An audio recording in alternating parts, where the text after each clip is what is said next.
Okay, let's take a look at these other options.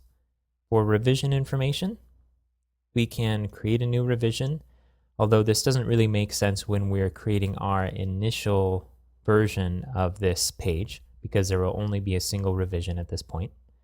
Let's go ahead and take a look at the URL path settings. When we created the home page and we got to this option, we said we'd cover it later. So let's go ahead and take a look at this and talk about it briefly. The idea of an alias is that sometimes you want the URL in the browser bar to say something specific when you go to a specific page. And you see this all the time on websites. So for example, I'm going to go up here to the address bar. You would see magnificent.com/about for an about page. Now, if we created this page without an alias, we would get a URL that would be very similar to the one we got for the home page, which was node/1. That number will just increment, and for this page, we would get node/2. But let's go ahead and make this about by setting this URL alias input to about.